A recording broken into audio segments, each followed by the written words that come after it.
வணக்கம். தந்தையின் பாட்காஸ்ட் செய்திகளை வாசிப்பதற்காக தனலட்சுமி. முதலில் தலைப்புச் செய்திகள். தமிழகத்தில் இன்று காலை வெளியாகிறது 12ஆம் வகுப்பு பொதுத் தேர்வு முடிவுகள்.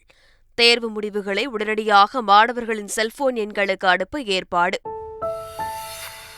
தமிழகத்தில் சட்டம் ஒழுங்கு பிரச்சினைகளுக்கு உடனடியாக நடவடிக்கை எடுக்கப்பட்டு வருகிறது. இந்தியாவுக்கு முன்மாதிரி மாநிலமாக தமிழகத்தை உயர்த்தி காட்டுவோம் எனவும் முதல்வர் ஸ்டாலின் அதிரடி. கேரளாவில் நடந்த படகு விபத்தில் 22 பேர் உயிரிழப்பு. உயிரிழந்தவர்களுக்கு பிரதமர் மோடி இரங்கல். 2 லட்சம் ரூபாய் நிவாரண உதவி அறிவிப்பு. IPL கிரிக்கெட் 51வது லீக் போட்டியில் குஜராத் அபார வெற்றி. லக்னோ அணியை 56 ரன்கள் வித்தியாசத்தில் வீழ்த்தியது.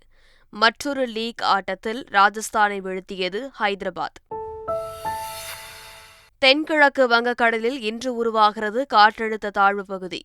தஞ்சை, திருவாரூர், தருமபுரி, கிருஷ்ணகிரி உள்ளிட்ட மாவட்டங்களில் கனமழைக்கு வாய்ப்பு என இந்திய வானிலை ஆய்வு மையம் தகவல். இனி விரிவான செய்திகள். தமிழ்நாடு எந்த கலவரமும் இல்லாமல் அமைதி பூங்காவாக இருப்பதை ஏற்க முடியாமல் சிலர் புலம்பிக் கொண்டிருப்பதாக தெரிவித்த முதலமைச்சர் ஸ்டாலின், அமைதியை சீர்குலைக்க ஆளுநர் அனுப்பி வைக்கப்பட்டாரா என கேள்வி எழுப்பியுள்ளார். திமுக அரசின் 2 ஆண்டு சாதனை விளக்க பொதுக்கூட்டத்தில் பேசிய அவர் இதனை தெரிவித்தார். மேலும் சட்டப்பேரவை உரையை ஆளுநர் படிக்காமல் வெளியேறியது உரிமை மீறிய செயல் என்பதால் தீர்மானம் கொண்டு வந்ததாக தெரிவித்த முதலமைச்சர் ஸ்டாலின், பாஜக ஆளும் மணிப்பூர் பற்றி எரிகிறதோ தமிழகத்தில் நடக்கிறதோ என கேள்வி எழுப்பியுள்ளார். மறந்திருக்க மாட்டீங்களே, கடந்த ஜனவரி மாதம் 9ஆம் தேதி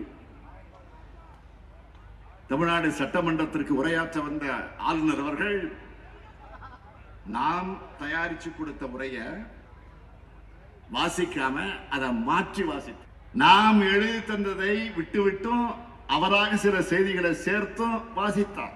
அவருக்கு அவை நடவடிக்கைகளை பற்றி வரவை பற்றி தெரியல. 12ஆம் வகுப்பு பொதுத் தேர்வு முடிவுகள் இன்று வெளியாக உள்ள நிலையில் மாணவர்களுக்கான தற்காலிக மதிப்பெண் சான்றிதழ்களை உடனே பதிவிறக்கம் செய்து கொள்ளலாம் என அரசு தேர்வுகள் துறை அறிவித்துள்ளது. மாணவர்களுக்கு குறுஞ்செய்தி வாயிலாக முடிவுகள் அனுப்பி வைக்கப்படவும் ஏற்பாடுகள் செய்யப்பட்டுள்ளது. திராவிட மாடல் ஆட்சியை எந்த சூழ்நிலையிலும் எந்த கொம்பனாலும் வீழ்த்த முடியாது என்று அமைச்சர் பொன்முடி கூறினார். விழுப்புரத்தில் நடைபெற்ற தமிழ்நாடு அரசின் 2 ஆண்டு கால சாதனைகள் மற்றும் நலத்திட்ட உதவி வழங்கும் விழாவில் அமைச்சர் பொன்முடி கலந்து கொண்டு நலத்திட்ட உதவிகளை வழங்கினார். பின்னர் அமைச்சர் பொன்முடி பேசும்போது, திராவிட மாடல் ஆட்சியை எந்த சூழ்நிலையிலும் எந்த கொம்பனாலும் வீழ்த்த முடியாது என்று கூறினார். எதிர்க்கட்சிகளின் கோரிக்கையின் அடிப்படையிலேயே 25 இடங்களில் மணல் குவாரி தொடங்க அரசு அனுமதி அளித்திருப்பதாக அமைச்சர் மெய்யநாதன் தெரிவித்துள்ளார். மயிலாடுதுறையில் செய்தியாளர்களை சந்தித்த அவர், உள்கட்டமைப்புகளை மேம்படுத்த மணல் அவசியமாகிறது என தெரிவித்தார். கன்னியாகுமரியில் இருந்து சென்னைக்கு வந்தே பாரத் ரயிலை இயக்க வேண்டும் என நாடாளுமன்ற உறுப்பினர் விஜய் வசந்த் கோரிக்கை விடுத்துள்ளார். இதுகுறித்து மத்திய ரயில்வே அமைச்சர் அஸ்வினி வைஷ்ணவுக்கு அவர் எழுதியுள்ள கடிதத்தில், கன்னியாகுமரி மாவட்டத்தில் இருந்து நாள்தோறும் பணியாளர்கள், மாணவர்கள், மருத்துவ வசதி தேடுபவர்கள் உள்ளிட்டோர் சென்னைக்கு பயணம் செய்வதாக குறிப்பிட்டுள்ளார். கன்னியாகுமரி சுற்றுலா தலமாக உள்ள நிலையில் ரயில் வசதி மிக குறைவாக உள்ளதாக தெரிவித்தார். தி கேரளா ஸ்டோரி படத்தை இஸ்லாமியர்களுக்கு எதிரான வெறுப்பு என்று பார்க்கக்கூடாது என்ற விசிக தலைவர் திருமாவளவன், சமூக நல்லிணக்கத்திற்கான வெறுப்பு என்று உணர்ந்து தமிழகத்தில் திரையிட அனுமதிக்கக்கூடாது என வேண்டுகோள் விடுத்துள்ளார். தி கேரளா ஸ்டோரி படத்தை எதிர்ப்பவர்கள் ISIS தீவிரவாதிகளை ஆதரிப்பவர்கள் என மத்திய அமைச்சர் அனுராக் தாக்கூர் குற்றம் சாட்டியுள்ளார். அதேபோல் தீவிரவாதத்திற்கு எதிராக இருப்பவர்கள் கேரளா ஸ்டோரி திரைப்படத்தை ஆதரிப்பார்கள் என புதுச்சேரி துணைநிலை ஆளுநர் தமிழிசை சவுந்தரராஜன் தெரிவித்துள்ளார். இன்றைக்கு 2 முதலமைச்சர்களுக்கு நான் வாழ்த்து சொல்லணும். ஒன்று அண்ணன் ஸ்டாலின். நான் பிறந்த மாநிலம் என்ற வகையில் 2 ஆண்டுகளில் பதவியேற்ற நாள். நான் இப்போ பணியாற்றி கொண்டிருக்கின்ற புதுவையில் அண்ணன் ரங்கசாமி அவர்களும் இன்று தான் பதவியேற்றார்கள். அவர்களுக்கும் எனது வாழ்த்துக்கள். கேரளா ஸ்டோரியை நான் பார்க்கலான்ட்டு இருக்கேன். ISISக்கு எதிரானதாக இது சித்தரிக்கப்படுகிறது. ஆக யார் அதற்கு ஆதரவாக இருக்கிறார்கள் என்று நினைக்கிறார்களோ அவர்கள் தங்களுக்கு எதிரானது என்று நினைப்பாங்க. தீவிரவாதத்திற்கு எதிரானது என்று நினைத்தால் நமக்கு ஆதரவான படம் என்று நினைப்பார்கள். அது அவரவர்களின் மனநிலை பொறுத்தது. புதுச்சேரியில் செயல்படாமல் இருக்கும் அமைச்சர்களை நீக்கிவிட்டு அமைச்சரவையை மாற்றி அமைக்க வேண்டும் என முதல்வர் ரங்கசாமிக்கு அதிமுக கிழக்கு மாநில செயலாளர் அன்பழகன் கோரிக்கை விடுத்துள்ளார். புதுச்சேரியில் செய்தியாளர்களுக்கு பேட்டியளித்த அவர், நல்ல திட்டங்களுக்கு துணை நிற்காமல் அரசுக்கு அவப்பெயரை ஏற்படுத்தும் அதிகாரிகள் மீது முதலமைச்சர் ரங்கசாமி உரிய நடவடிக்கை எடுக்க வேண்டும் என்று கேட்டுக் கொண்டார். புதுச்சேரியில் ஜிப்மர் மருத்துவமனையின் குறைபாடுகளை சுட்டிக்காட்டும் எம்பிக்களை துணைநிலை ஆளுநர் தமிழிசை சவுந்தரராஜன் கொச்சைப்படுத்தி பேசுவது தரம் தாழ்ந்த செயல் என்று அந்த மாநிலத்தின் முன்னாள் முதல்வர் நாராயணசுவாமி கூறினார். ஜிப்மரில் வறுமை கோட்டிற்கு மேல் உள்ளவர்கள் சிகிச்சைக்கு கட்டணம் வசூலிப்பதை கண்டித்து விடுதலை சிறுத்தைகள் கட்சியினர் நடத்திய போராட்டத்தை தமிழிசை சவுந்தரராஜன் விமர்சித்திருந்தார். அவரது பேச்சுக்கு புதுவை முன்னாள் முதல்வர் நாராயணசுவாமி, விழுப்புரம் எம்பி ரவிக்குமார் ஆகியோர் கண்டனம் தெரிவித்துள்ளனர். கேரளா படகு விபத்தில் உயிரிழந்தவர்களுக்கு பிரதமர் மோடி இரங்கல் தெரிவித்துள்ளார். இந்த சம்பவம் வேதனை அளிப்பதாகவும் இறந்தவர்களின் குடும்பங்களுக்கு தனது ஆழ்ந்த அனுதாபங்களை தெரிவிப்பதாகவும் கூறியுள்ளார். மேலும் இறந்தவர்களின் குடும்பங்களுக்கு தலா 2 லட்சம் ரூபாய் பிரதமர் நிவாரண நிதியிலிருந்து வழங்கப்படும் எனவும் அறிவிக்கப்பட்டுள்ளது. மேலும் இறந்தவர்களுக்கு அஞ்சலி செலுத்தும் வகையில் கேரள மாநிலத்தில் துக்கம் அனுசரிக்கப்படும் என அறிவிக்கப்பட்டுள்ளது. மாநிலத்தில் அனைத்து அதிகாரப்பூர்வ அரசு நிகழ்ச்சிகளும் ரத்து செய்யப்பட்டுள்ளது. தூத்துக்குடி மாவட்டம் கோரப்பள்ளம் ஊராட்சியில் 12 கோடி ரூபாய் செலவில் மேற்கொள்ளப்படும் குளம் தூர்வாரும் பணிகளை திமுக எம்பி கனிமொழி தொடங்கி வைத்தார். பின்னர் செய்தியாளர்களிடம் பேசிய அவர், இந்த குளத்தை தூர்வாருவதன் மூலம் அப்பகுதியைச் சேர்ந்த 3000 விவசாயிகள் பயனடைவார்கள் என்றும் 2268 ஏக்கர் விளைநிலங்கள் பாசன வசதி பெறும் என்றும் கூறினார். குளத்தில் தூர்வாரப்படும் மண் சூழலியல் பூங்கா பயன்பாட்டிற்கு வழங்கப்படும் என்றும் கனிமொழி தெரிவித்தார். லட்சக்கணக்கான மக்கள் கூடும் கோயில் திருவிழாக்களில் திமுக அரசு முன்னெச்சரிக்கை மற்றும் பாதுகாப்பு நடவடிக்கைகளை மேற்கொள்ள வேண்டும் என அதிமுக பொதுச் செயலாளர் எடப்பாடி பழனிசாமி வலியுறுத்தியுள்ளார். எடப்பாடி பழனிசாமி வெளியிட்டுள்ள அறிக்கையில், மதுரையில் கள்ளழகர் வைகை ஆற்றில் எழுந்தருளும் நிகழ்ச்சியில் 3 பக்தர்கள் தண்ணீரில் மூழ்கியும் ஒருவர் கூட்ட நெரிசலிலும் மற்றொரு இளைஞர் கொலை செய்யப்பட்டும் உயிரிழந்த துயர சம்பவங்கள் அறிந்து வருத்தமடைந்ததாக தெரிவித்துள்ளார். மதுரை சித்திரை திருவிழாவில் பட்டாக்கத்தியுடன் இளைஞர்கள் நடனமாடி சுதந்திரமாக உலா வந்ததைக் கண்டு பக்தர்கள் மிகவும் அச்சமடைந்ததாக குறிப்பிட்டுள்ளார். நீலகிரி மாவட்டம் கோத்தகிரியில் நடைபெற்று வரும் 12வது காய்கறி கண்காட்சியை ஏராளமான சுற்றுலாப் பயணிகள் ஆர்வமுடன் கண்டுகளித்து வருகின்றனர். கோடை விழாவை ஒட்டி காய்கறி கண்காட்சியை அமைச்சர் ராமச்சந்திரன் மற்றும் நீலகிரி எம்பி ராசா ஆகியோர் நேற்று துவக்கி வைத்தனர். சுற்றுலாப் பயணிகளை கவர 5 டன் காய்கறிகளினால் ஆன பல்வேறு உருவங்கள் கலை நயத்துடன் அமைக்கப்பட்டுள்ளன. அவை காண்போர் மனதை கொள்ளை கொள்ளும் வகையில் உள்ளன. வாலாஜாபேட்டை அருகே உரிய அனுமதியின்றி வீட்டில் பட்டாசு தயாரித்த போது ஏற்பட்ட வெடி விபத்தில் 2 பலத்த தீக்காயமடைந்துள்ளனர். வாலாஜாபேட்டையை அடுத்த ஆசிரியர் காலனி குடியிருப்பு பகுதியைச் சேர்ந்த சுரேஷ் தனது வீட்டில் உரிய அனுமதியின்றி பட்டாசு தயாரித்து வந்ததாக கூறப்படுகிறது. அப்போது பட்டாசுக்கான மூலப்பொருட்கள் வெடித்து சிதறியதில் சுரேஷ் உள்ளிட்ட 2 படுகாயமடைந்தனர். இந்த விபத்தில் சுரேஷின் வீடு தரைமட்டமான நிலையில் தீயணைப்புத் துறையினர் விரைந்து சென்று தீயை அணைத்தனர். திருப்பூர் மாவட்டம் மடத்துக்குளம் அருகே குளத்தில் கோழி கழிவுகளை கொட்டிய கேரள வாகனங்கள் சிறைப்பிடிக்கப்பட்டன. சங்கராமநல்லூர் பேரூராட்சிக்குட்பட்ட பகுதியில் உள்ள குட்டையன் குளத்தில் அதிகாலையில் 3 கேரள சரக்கு வாகனங்கள் கோழி கழிவுகளை கொட்டின. இதைக் கண்ட அப்பகுதி விவசாயிகள் வாகனங்களை சிறைப்பிடித்தனர். சம்பவ இடத்திற்கு போலீசார் மற்றும் அதிகாரிகள் வந்து விசாரணை நடத்தினர்.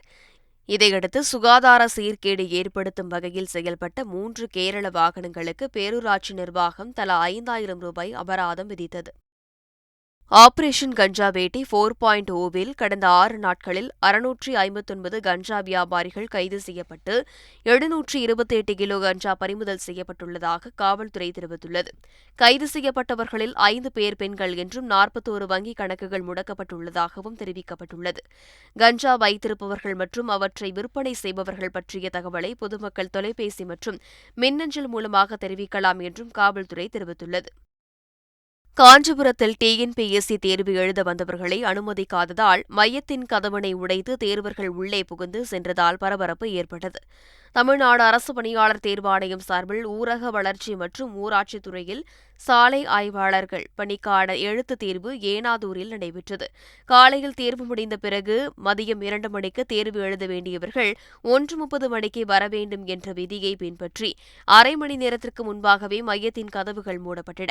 அதன் பிறகு வந்த 50க்கும் மேற்பட்டோரை அனுமதிக்காததால் அவர்கள் போலீசாருடன் வாக்குவாதம் செய்தனர். திடீரென தேர்வர்கள் நுழைவாயில் கதவை உடைத்து உள்ளே சென்று தேர்வு மையத்திற்குள் சென்றதால் பரபரப்பு ஏற்பட்டது. மதுரை வைகை ஆற்றில் உள்ள மண்டகப்படிகளில் கள்ளழகர் மீண்டும் எழுந்தருளி பக்தர்களுக்கு அருள்பாலித்தார். மதுரை சித்திரை திருவிழாவின் முக்கிய நிகழ்வான கள்ளழகர் வைகை ஆற்றில் இறங்கும் நிகழ்ச்சி கடந்த 5ஆம் தேதி நடைபெற்றது.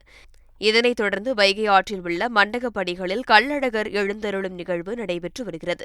இதன் ஒரு பகுதியாக வைகை வடகரையில் உள்ள மண்டகப்படிகளில் எழுந்தருளிய கள்ளழகரை ஏராளமான பக்தர்கள் தரிசித்தனர். இந்த தேர்தல் கர்நாடகாவை நாட்டின் முதல் மாநிலமாக மாற்றும் புதிய வரலாறு படைக்கும் என பிரதமர் மோடி நம்பிக்கை தெரிவித்துள்ளார். கர்நாடக மாநிலம் மைசூரில் நடைபெற்ற பாஜக பொதுக்கூட்டத்தில் பேசிய பிரதமர் மோடி காங்கிரஸ் பொய்யான வாக்குறுதிகளை அளித்து வருவதாக விமர்சித்தார். ராஜீவ்காந்தி காலத்தில் மிகப்பெரிய வாக்குறுதிகளை அளித்து ஏமாற்றியதாகவும் பொய் மூட்டைகளை வெளியிடுவதே காங்கிரசின் முழு வேலை என்றும் விமர்சித்தார்.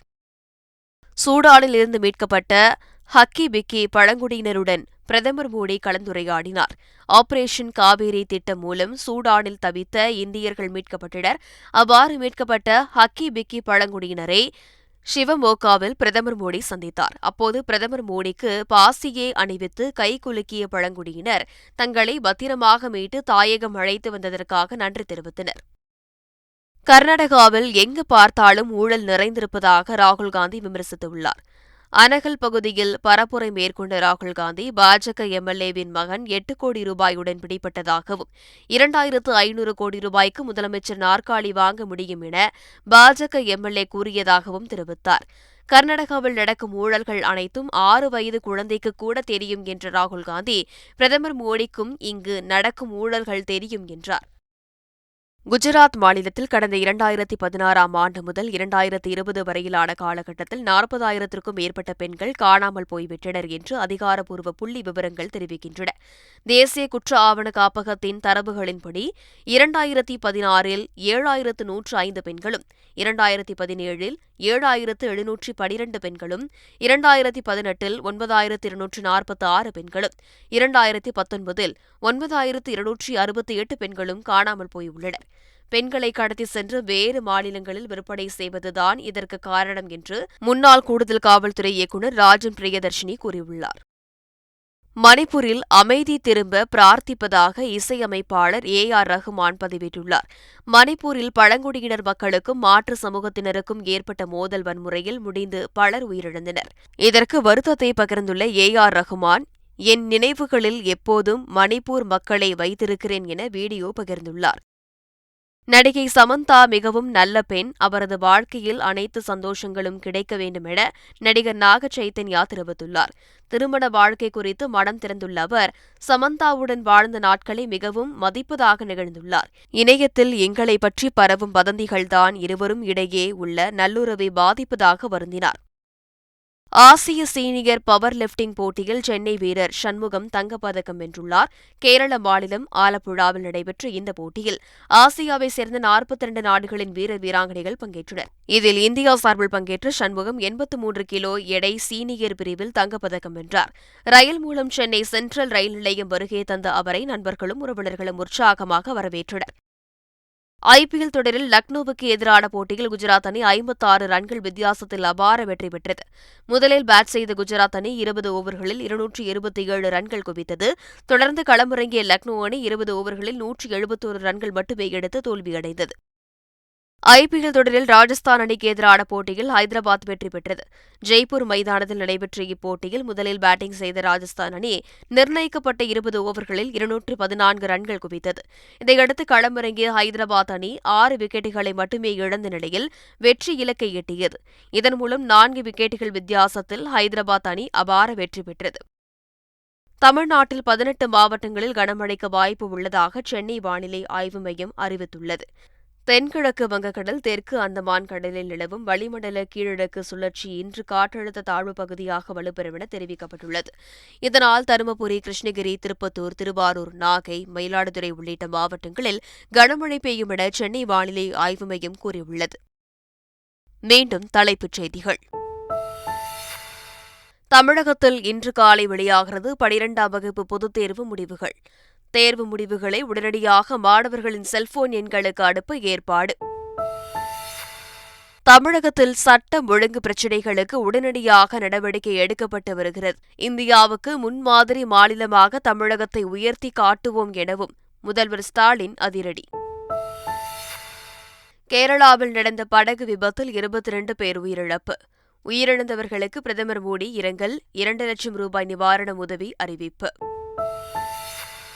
IPL கிரிக்கெட் 51வது லீக் போட்டியில் குஜராத் அபார வெற்றி. லக்னோ அணியை 56 ரன்கள் வித்தியாசத்தில் வீழ்த்தியது. மற்றொரு லீக் ஆட்டத்தில் ராஜஸ்தானை வீழ்த்தியது ஹைதராபாத். தென்கிழக்கு வங்கக்கடலில் இன்று உருவாகிறது காற்றழுத்த தாழ்வு பகுதி.